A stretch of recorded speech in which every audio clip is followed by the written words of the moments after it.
the venture firm that I would have started would have looked a lot like Will Ventures. When I made this jump, it was with the intention for this to be my last job ever. I know these guys feel the same way. We're trying to build Will Ventures to be, a lasting firm here.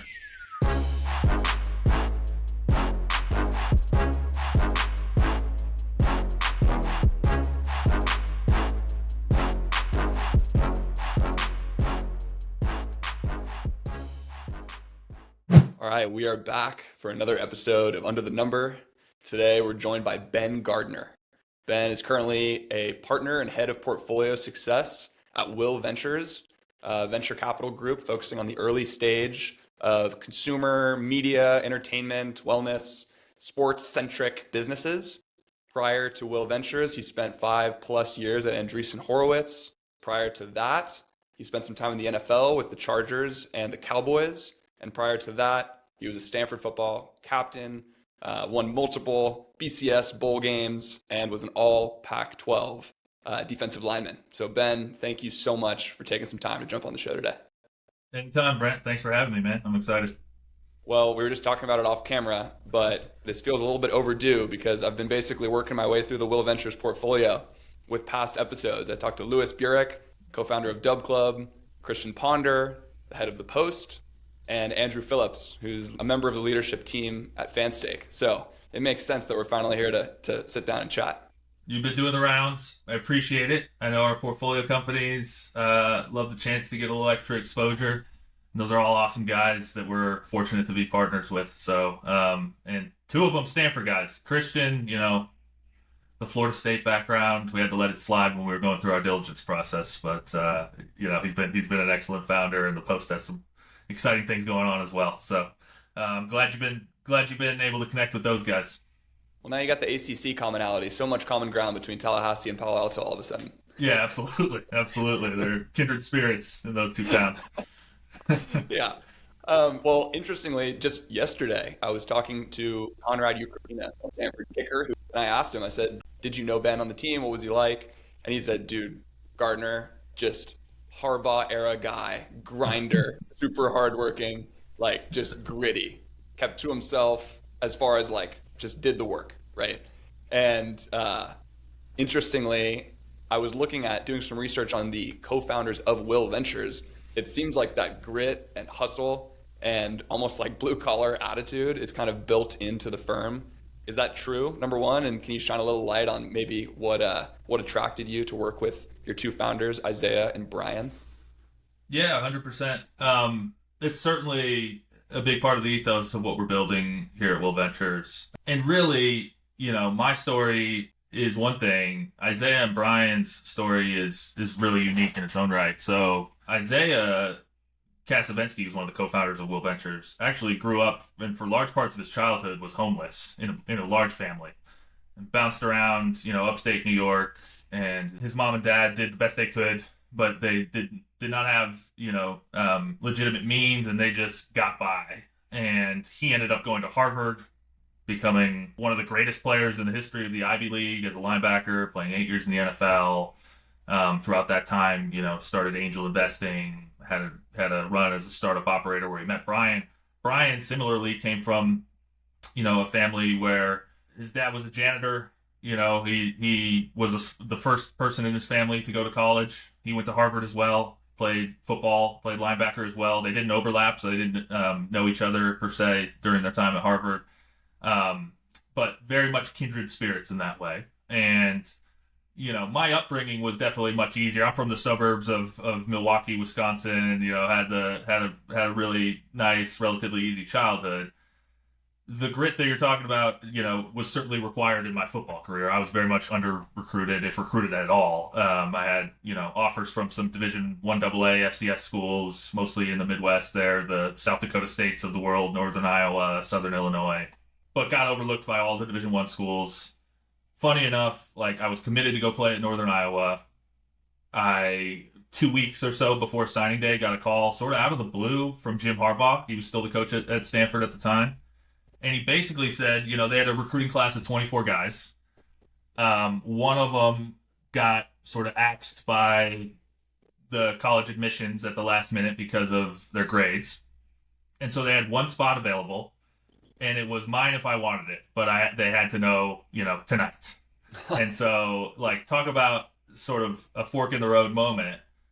I all of a sudden have an opportunity to get a full ride scholarship to go play at Stanford. I was a 2-star recruit, didn't have any other D1 offers. Jim Harbaugh's dad lived in my town and had seen me play and had sent my tape to them. But like, wow, that was the extent of my sort of back and forth with Stanford. So I never thought it would be a legitimate option. So I ended up being, coming in 2-star recruit number 24 in a class of 24, and never knowing if I would ever see the field. So the only thing that I could do was have a great attitude and try to outwork people. And, then I was an undersized defensive lineman. We changed to a 3-4, so I get kicked down inside. I'm basically playing defensive tackle at 250 pounds when we have one of the best offensive lines in the country. I'm not playing on Saturdays. I'm just, like we were just saying off camera, eating double teams, throughout practice, throughout the week, and just trying not to get killed. Over time, gained the weight, used to wake up at 3 a.m. to drink a protein shake and eat a PB&J, go back to sleep because I needed to gain, 30 pounds in one off season. And so, that sort of drive was really in me from the beginning. And when I met Brian and Isaiah, we really hit it off. We saw the world the same way. A lot of the things that were exciting in kind of the sports and entertainment landscape from a venture perspective that we thought were overlooked in Silicon Valley, we saw the world the same way and wanted to build an organization that was, I won't say built like a sports team, but like had the ethos of, we're going to be scrappy, we're going to do what we say we're going to do, we're going to show up to work every day, low ego, work as a team, and try to build something really unique. So that's what we're trying to do here at Wool Ventures.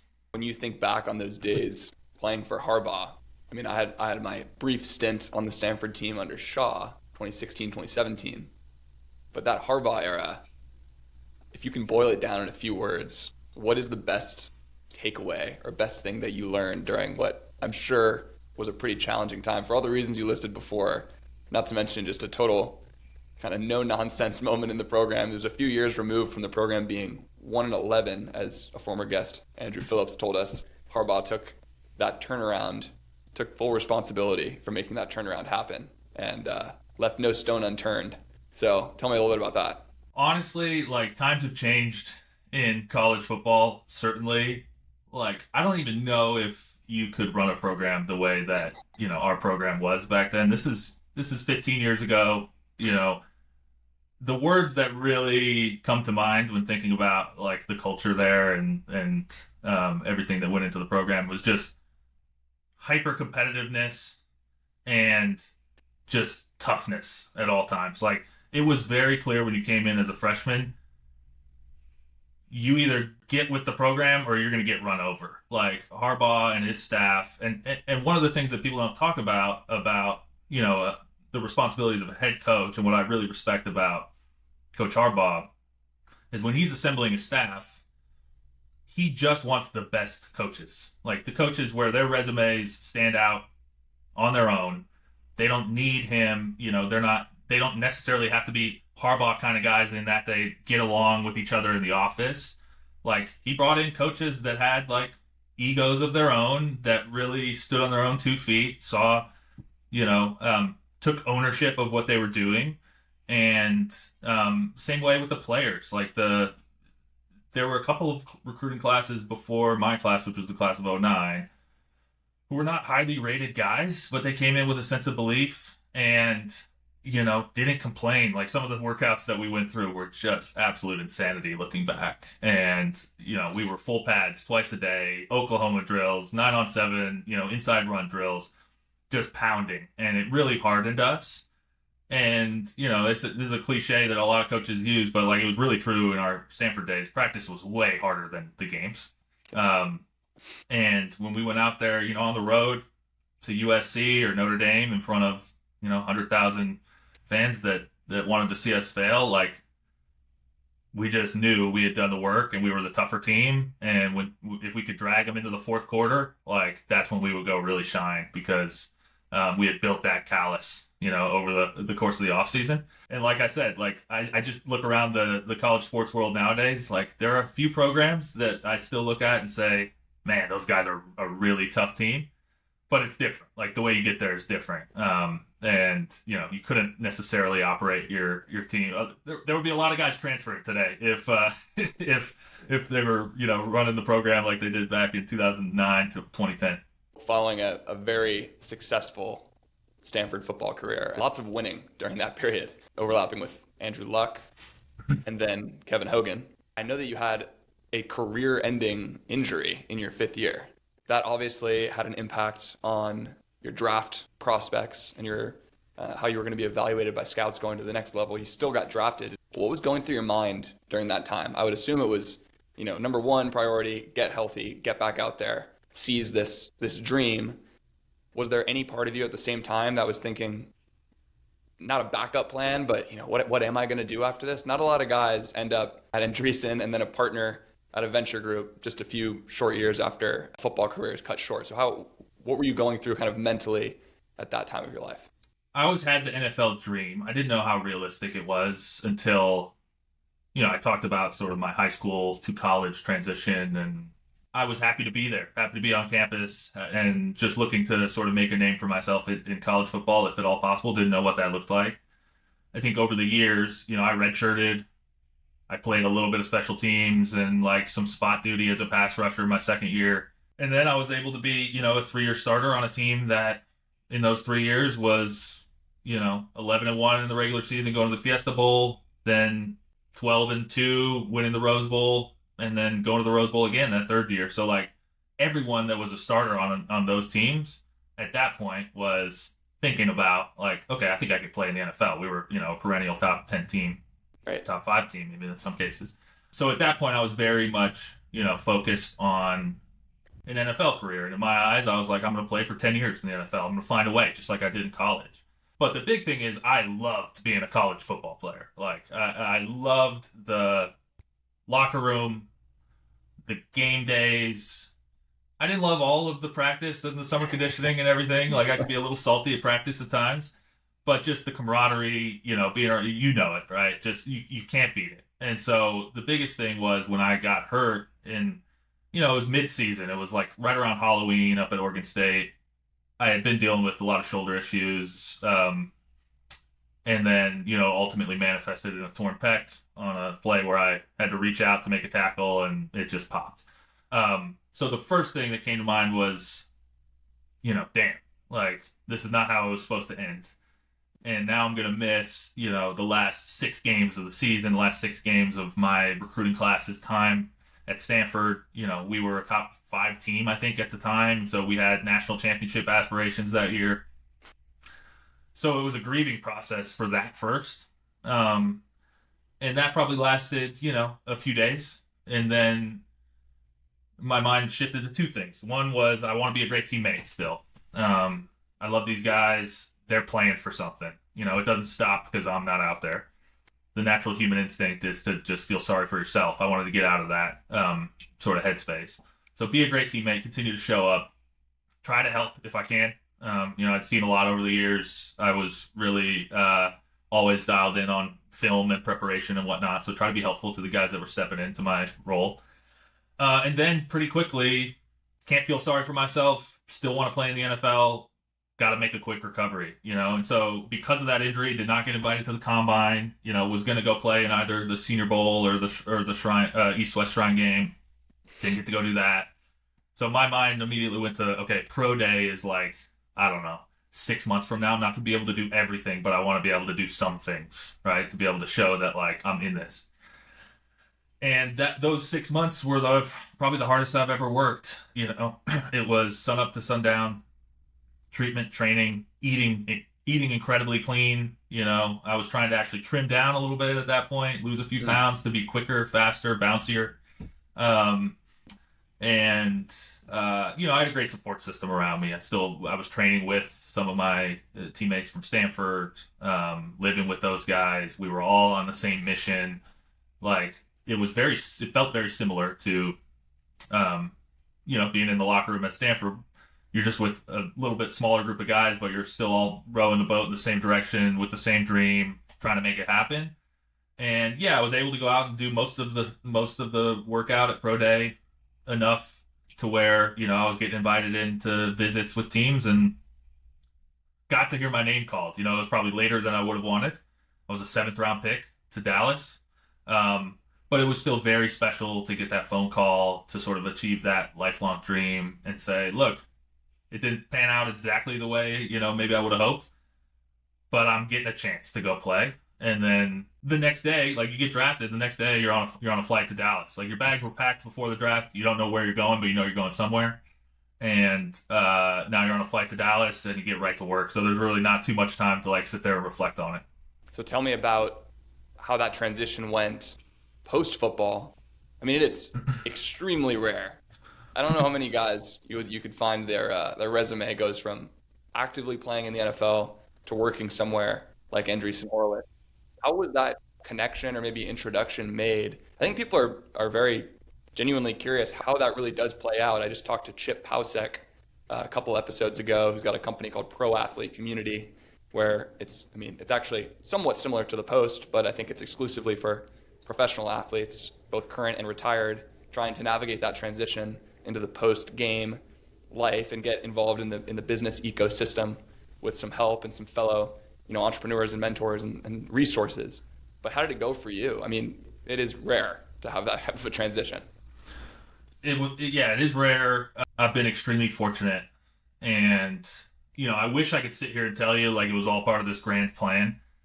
I wasn't talented enough as a football player to like really focus on what I wanted to do next in my free time. Like, I had to pour every ounce of effort I had into just being able to make it as a ball player. And I had a disappointing NFL career. I hung around for 3 years. I got injured again my rookie year in Dallas in training camp before even the game started. Dealt with another 9-month rehab for a shoulder injury. Got cut my second year in Dallas. Got signed by the Chargers. Sort of bounced on and off the practice squad. Re-signed for another year in San Diego, and then got cut midway through that next season. And so I did not have, I was going through a grieving process for how my football career was, ending. It's going to end at some point. But I never really felt like I got the chance to, prove what I could do on Sundays. Partly because my body was breaking down, partly because a lot of the NFL is just about, opportunity. It's like a guy ahead of you on the depth chart gets hurt. Now you get a chance to go step in and make something happen. Those dominoes never fell my way. And so you kind of go through this identity crisis in real time. Maybe this isn't going to work out. What am I going to do next? And I honestly had really not spent a ton of time thinking about it. I had done when I was at Stanford, I had done internships and whatnot and worked with various startups. And I was interested in that world, but I'd be lying if I said I really spent time trying to network my way to the right people and have a POV on the space and really an understanding of what I wanted to do once my playing days were done. And so when I was, done playing, basically it was my third year had come to an end. I was getting a couple of calls from teams that were like, hey, we might want to bring you in. But I was about to get married. I was craving stability at that point. And my body was really in a bad place from all of the injuries. And so I had to move on. And I had no idea what I wanted to do. So what I did was, I knew I had this Stanford network. Mm-hmm. And I knew a lot of the people that I had met throughout my time there were doing really great things, mostly in the Bay Area, but really nationwide and worldwide. So I came back to the Bay and just started sitting down with folks and trying to learn. I think my first call was to Todd Husak, who was the color commentator at Stanford at the time, who was having a lot of success in commercial real estate. Sat down with him. I would go in there, just try to learn about their business. And then at the end of each conversation would ask if there are other people that they would recommend I talk to. And so every meeting I took would turn into 2 or 3 more meetings. Mm-hmm. And so I was living in San Diego at the time because I had just finished playing with the Chargers. I would come up to Palo Alto every 2 weeks. San Francisco, Palo Alto, run around the Bay for 2 days and pack my calendar with meetings. One of the guys I ended up meeting in that process was Jeff Jordan, who is a friend of the Stanford football program. He's been very helpful to a lot of guys. I actually did not meet him during my time as a player, so I met him for the first time during this process, trying to figure out what I wanted to do. And he was, a long-time operator in Silicon Valley. He was an executive at Disney. Then he was eBay, early days, PayPal, OpenTable, before becoming a VC. So by the time I had met him, He was kind of one of the lead consumer general partners at Andreessen Horowitz. He had done their deals in Airbnb and Pinterest and Instacart and many others. And we hit it off enough, and he was generous enough to introduce me to a couple of, the A16Z portfolio companies, because at the time I was like, I'd be open to being an operator at a startup or a big company. I'm interested in venture, but like I know these jobs are hard to come by, so I'm not going to go in and like say, hey, are there any jobs, at the venture firms? Mm-hmm. And so I started getting some interviews with some well-funded, reputable startups. I thought, my skill set is interesting for sales or business development, right? Like I'm competitive, I'm results-driven, I think I'm outgoing, so like I'd be open to those. And then he also made a bunch of introductions to folks at Andreessen Horowitz. It's a big venture capital firm. There's a lot of different teams within the umbrella. And so I started to meet folks on both sides. And I got a couple job offers, to go into sales. Then sort of, late in the process, the team over at A16Z gave me a job offer, right? And it was an entry-level job. It was on one of the operating teams. Wasn't glamorous by any means, but it was a foot in the door in an ecosystem that's difficult to break into. And then at that point, like, it was just, okay, I'm going to take this job. It's a really great opportunity. It's obviously a brand name firm. It's an opportunity to get exposure to really smart people, to build my network, to work with some great entrepreneurs and understand, different trends and business models that are scalable in the venture-backed startup ecosystem. And it was a great experience. And the thing I always tell, athletes that are transitioning out, no matter what age, but particularly ones that have, are at a little bit of an advanced age because they've maybe played professionally for a bit, is like there's this tendency to sort of be bashful about your experience because you don't have like corporate work experience that fits right cleanly into one of the buckets that like is a tactical skill that you'll need in an office. You were one of the best in the world at what you did, and you should be proud of that, wear that as a badge of honor, and use that to say, I can be the best in the world at something else. This is just what I have chosen to, pursue up till now. 95% of the population, if they had a chance to go play professionally, in whatever sport they were into as a young person, would have done it, right? And so the people respect that. And if you can show that you're curious, you're prepared when you go into an interview, you're hardworking, you're competitive, and you're responsive and all of those things, somebody will give you a shot, and then it's what you make of it after that. Yeah, I mean, the intangibles are the hard part. Like coming in with that type of experience, honestly, learning Excel or PowerPoint, like that's a commoditizable like skill. Exactly. That part, you can train someone to do that. What are they going to do with it, given the unique experiences and things that have gotten them there in the first place, for sure. And that echoed a lot of, again, what Chip Pausek was saying and what Christian Ponder said on the podcast about why he's building the Post and why he wants athletes to have this shared community, because they understand, the highs and lows that have been shared over the course of their athletic careers and how those can apply in the, a more typical corporate setting, and how they can be almost isolating at times. So you were at Andreessen for over 5 years, starting in 2016-ish, 2017? 2017, yeah. Okay, so being there for 5 years, starting in 2017, in 2017, Andreessen was already a huge name. Everyone knew who they were. That said, between 2017 to today, or even just the 5 years that you were there, been an unbelievable explosion of growth and reach and influence that firm now has. It was during that time that Will Ventures, Brian, and Isaiah were able to raise Fund 1. They raised a $55 million first fund in 2019. So you obviously were not with them at that time. You came on board, as far as I know, a few months prior to the close of Fund 2, which was 3 times that size. Did they recruit you? Did you have mutual friends? How did it go? How was the first meeting? Like, were they undercover trying to poach you and in your DMs while you're trying to get your work done at Andreessen? How did it go? Yeah, honestly, a little bit of all of that. Yeah, it's kind of a funny story. So we got put in touch actually by a mutual business contact who was leading a lot of the venture investing operation at Endeavor, the big holdco down in Los Angeles. And We did a lot of work with Endeavor at A16Z, with the WME talent agency, and trying helping our startups get plugged in with creators and influencers, celebrities, as well as some of the work that they were doing, with the UFC at the time, and now they've added WWE and whatnot. But anyways, this guy Kushan, who actually now just joined us at Will Ventures a few months ago, and is our fourth partner on the team. But he introduced me to Brian and Isaiah. I thought at the time it was just like, oh hey, I talk to you guys a lot. I talk to these guys a lot. Like, you should know each other. Good guys, former football players. Yep. Working in venture.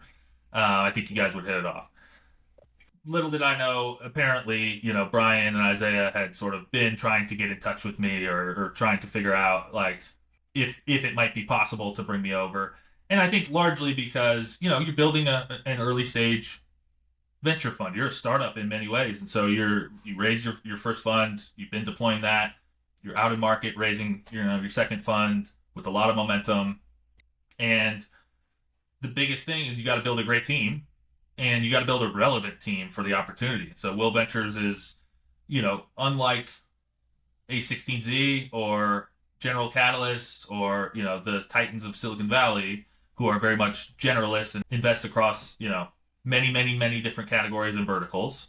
They were building a firm that was really focused on this sort of intersection of sports and entertainment and technology and software and the consumer ecosystem. And there are not that many people that have kind of crossover experience in traditional venture capital, had been in the belly of the beast at one of the big brand name firms, but also comes from the sports world, has a built-in network there, speaks the language, understands how things get done. And so, yeah, I mean, they were recruiting me, but we, got to know each other over the course of about 6 months. Before I realized that they were like really recruiting me. We would just sort of touch base from time to time, and then they kind of came out of nowhere with a job offer that I had to consider. But when I started to consider it, like, we had co-invested on a couple of deals at A16Z with them. Jeff Jordan, who I mentioned earlier, who was a mentor of mine, sat on a board with Isaiah and Brian, one of our Fund One portfolio companies here, said great things about them, and so I really thought long and hard about, is this the right move for me? At the time I was considering, like, maybe there's a world where I go start my own venture firm.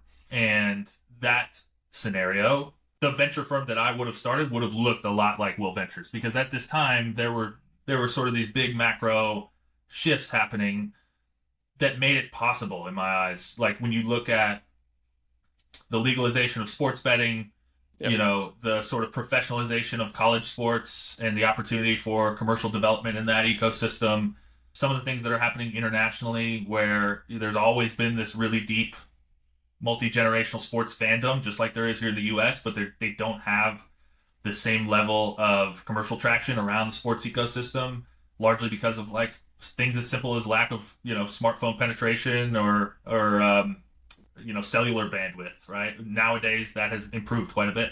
The move from linear cable to OTT and streaming, right? Like, there's a lot of opportunity baked into all of these things. And like I said before, like, the sports industry is very much, it's like the ultimate insiders club. So there's very few kind of key stakeholders in the industry that dictate the terms. And that, if you want to get things done, you have to know these people, you have to know their incentives, you have to know how things get structured, the layers of approval that you need, the different rights holders. And that insiders club is very different than the Silicon Valley Insiders Club, which is an insiders club in its own right. It's just more focused on different things, right? It's very much product and engineering led, whereas the sports and entertainment landscape is very much led with sort of the commercial components of the industry. And so we wanted to sort of marry those two things, but in order to be the best early stage partner for an entrepreneur that's going to build in these spaces, you need to have a built-in network. You need to really understand how to open doors, give unfair access, and be a thought partner on how to get things done. And so there was a gap in the market for that. If you believed in the market, like I was talking about just a second ago, if you believed there was an opportunity for venture-sized outcomes in sports and entertainment, which historically there haven't been many, but we're starting to see, the signs that that is possible. We were starting to see the signs that that was possible at the time. If you believe that, and you believe that you can build the team to go do it, there was white space to be able to go win the best deals at the earliest stages. And so I was already thinking along these lines in my own head. I met these guys. They were already doing it in some ways, had raised their first fund, which is the hardest part. You're off the ground, you're running, you're in market, you're deploying capital. They had a lot of momentum on their second fund, and I believed in them. I believed in them. I wanted to work with them. And so I made the decision to join. It's been almost 3 years now, which is crazy to say. Time has flown, but we really have a good thing going that we're excited about. When I joined, there was like 4 or 5 people on the team. We've doubled in size. There's 10 people on the team now. Really high quality team, and really feel good about the areas that we're investing in our portfolios and our LP base and everything. So we're excited. When I made this jump, it was with the intention for this to be my last job ever. I know these guys feel the same way. We're trying to build Will Ventures to be, a lasting firm here. Well, it looks easier in retrospect, midway through 2025, saying raising a sports-centric fund. Every family office and private equity group seems to be standing up dedicated sports funds. I see something every other week, it feels like these days. All the things that are, being done with the big boys at, Redbird and Arctos, and then, less frequently, but certainly gaining a lot of momentum in the venture space. But to have done that in 2019, that could not have been viewed the same way as if you made that pitch today. So a lot of credit there for sure. I want to ask you, you mentioned some of those trends in international fandom and obviously friction reducing changes where more people have smartphones, bandwidth is better, you're able to stream in the middle of a rural country. What about emerging leagues? I know that Will Ventures has invested in, the TGL via Tomorrow and, Shaun White's Snow League. Talk a little bit about that, because those seem to be popping up all over the place. They're not without danger, as you can see by, unfortunately, the stumble that like the UFL is currently experiencing. But Sure. what's the overall outlook on that? The emerging league landscape is definitely very active. It has been for the last few years. We've spent a lot of time in the space and made some investments.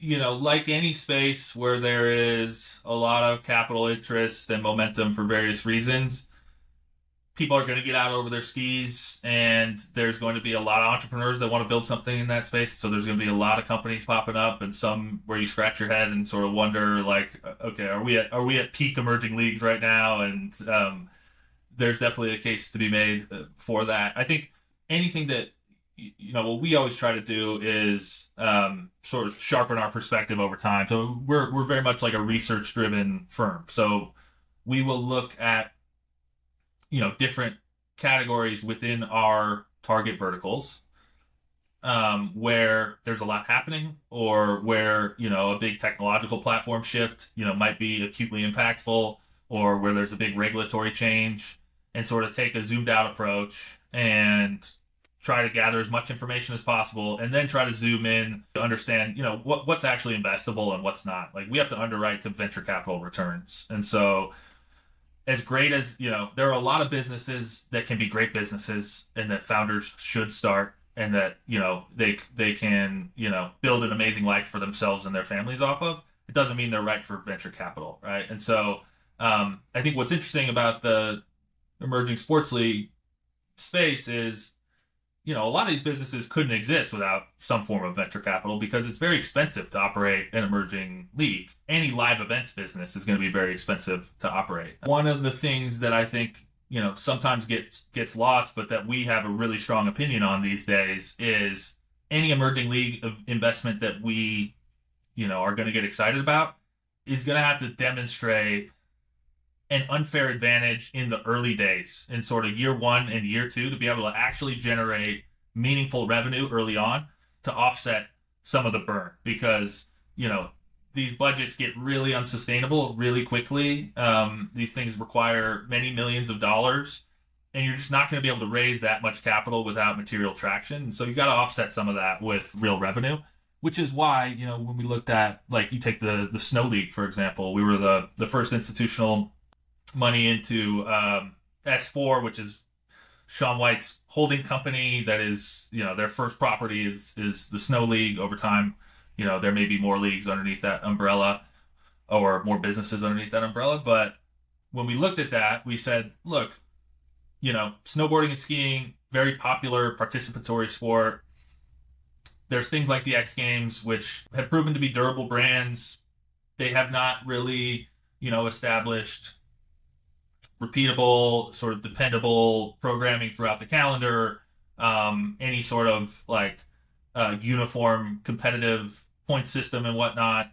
They don't the sport as a whole doesn't do a great job of promoting its stars. They don't do a great job of exploiting the rights for things like video games and collectibles these days. Formula One does $100 million in trading cards alone every year. And when you think back to when we were kids, right, there was Tony Hawk's skateboarding video game, 1080 snowboarding, SSX. These are fun games, right? These are things where the right IP could be highly profitable and really be extended across these different categories. And it's a sport that is very popular, particularly in Asia, in Japan and China. And so, big opportunity in our mind. And if you're going to start something, which we knew was going to be expensive to operate, who better to do it than the Michael Jordan of snowboarding, which is Shaun White. And when he came to us with the opportunity and said, look, this is what I'm thinking about. What do you guys think? That one was relatively a no-brainer because Shaun already has built-in relationships with major advertisers, the best venues in the space, the broadcast networks. And so what they did is a bit of an anomaly, which is line up a deal with NBC before they've launched a single event, land, close to $20 million in sponsorship deals with brands like Marriott and Pacifico and, Hublot and blue chip brands, get all of the athletes on board with literally one phone call. That's the type of unfair access that most people just can't pull together. And when you can, it makes it a lot more realistic to be able to build something from the ground up. You look at, all of these emerging leagues that have tried and failed, it's usually they run out of money. And so you need to be able to de-risk the financing in these businesses one way or another. One great way to do it is with star power. There are other ways to do it. But really it's about our scope around emerging leagues is, can you start the revenue flywheel quickly? Do you have the right sort of mindset around effective governance and league structure over time? Are you looking to sell teams? Are you going to manage everything centrally? All of that. And can you attract the top talent in your sport? We're not as interested in backing an alternative sort of off-season sport that can't get the best players in the world in whatever they're doing.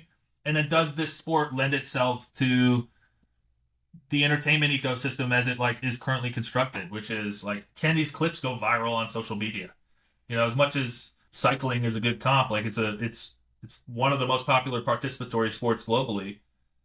But as a spectator sport, those clips, it's much more difficult to generate eyeballs and buzz than it is to see a 1260 flying through the air on the half pipe with perfect form and slow mo. You know what I mean? So all of those things go into how we think about emerging leagues. We're still interested. We're still spending time.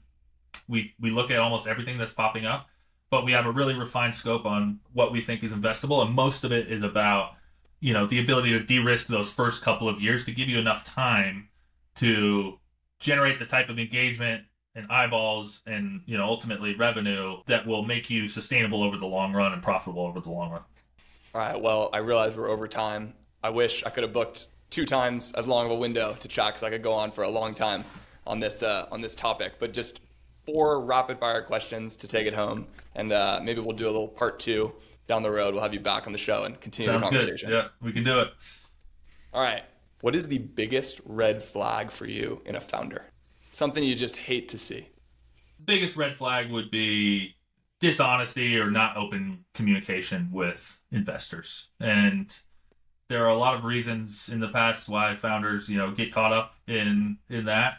At the end of the day, every VC understands the game. They understand that a lot of their investments, aren't going to work out. Many of them will go to zero.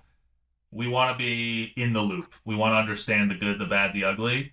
And so I really believe it plays to your advantage as a founder. Obviously you want to make your baby look good. And so you're going to position things as well as you can. But to shoot people straight, I think always comes back around, and in the long run helps your reputation and lets people have a good experience working with you.